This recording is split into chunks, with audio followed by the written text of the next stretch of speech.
Um dia desses eu fui ao cinema e passei por uma situação muito interessante. Eram 6 salas de cinema no shopping. E aí eu olhei para o primeiro cartaz para ver o que estava sendo exibido. Era um filme X. Olhei para o segundo cartaz e era o mesmo filme. Olhei para o terceiro, o mesmo filme. No quarto, no quinto, no sexto também era o mesmo filme. Isso é, eu não tinha opção. Em todas as 6 salas de cinema estavam passando o mesmo filme. O que eu fiz? Voltei para casa. Não ia ver. Eu não queria ver aquele filme. Então, isso revela muito de como é que funciona a relação entre cinema e produção de cinema e exibição. Isso é, são duas partes, né? Alguém dirige o filme, alguém produz e alguém exibe. E em toda a história do cinema sempre existiu um certo nível de conflito entre os exibidores, os produtores e os diretores. Lá nos anos 50, lá nos anos 40, lá nos anos 60, nos anos 70, sempre nesse período, sempre existiu. E isso sempre determinou muito sobre como o filme poderia ser um sucesso ou poderia ser um fracasso. Muitas vezes não é a qualidade do filme.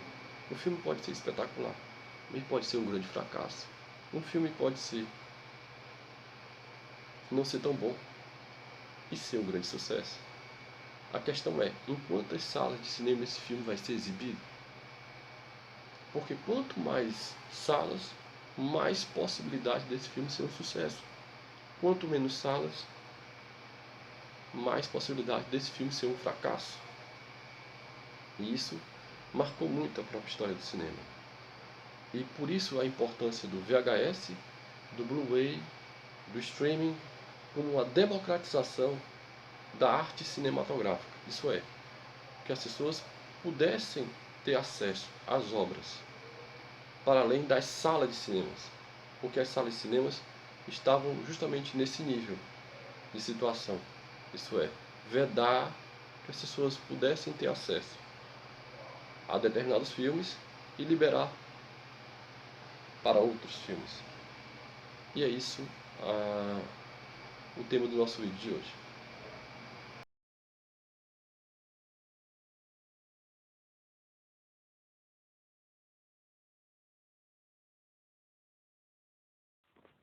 A realização de qualquer diretor de cinema é que seu filme seja exibido para as mais diversas plateias.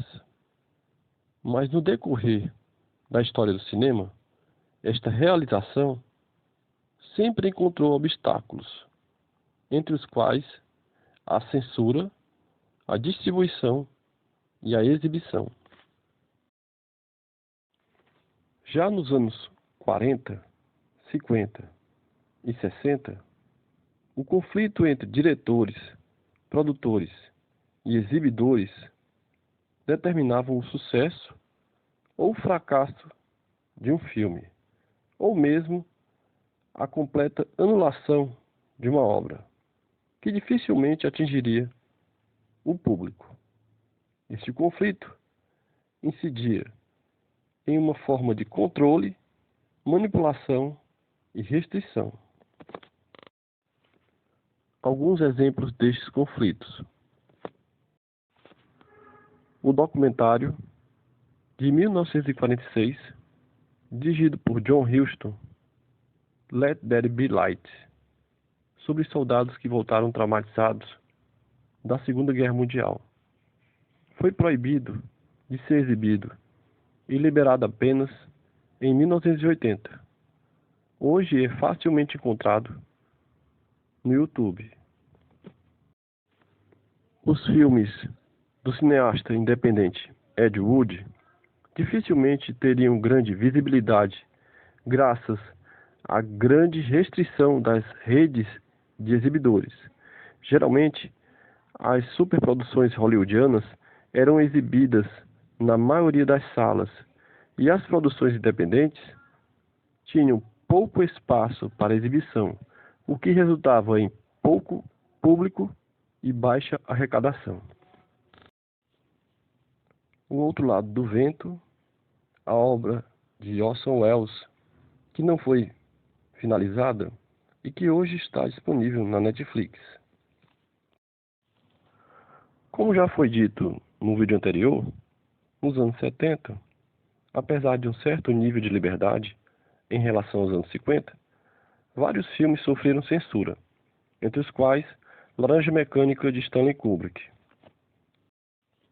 É importante salientar que tanto a censura quanto a distribuição possuem como objetivo direcionar o público para os seus interesses particulares, isto é, o controle social. A verdade é que era preferível beneficiar obras inofensivas do que filmes que propiciassem algum tipo de questionamento ou reflexão. É sempre bom lembrar que a restrição PG-13 foi criada pela MPAA para beneficiar blockbusters dos anos 80, evitando o fracasso nas bilheterias, uma atitude extremamente rara da parte de um órgão censor extremamente rígido. O final dos anos 80 significou o primeiro passo para a democratização das obras cinematográficas.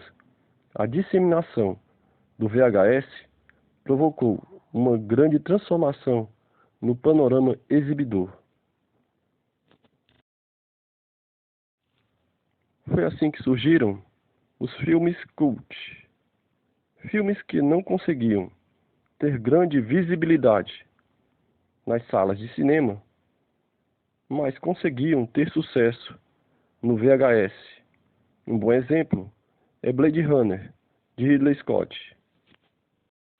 O surgimento do DVD e do Blu-ray potencializaram a qualidade das obras e ampliaram o nível de acessibilidade. Em 2020, o debate sobre o fim do cinema por conta da popularização do streaming causou grande comoção. Jamais levei a sério este debate, pois o cinema não é apenas exibição de filmes, é uma experiência social e catártica. Mas é impossível negar que, na atualidade, existe um grande nível de democratização de filmes para todos os gostos, todos eles acessíveis.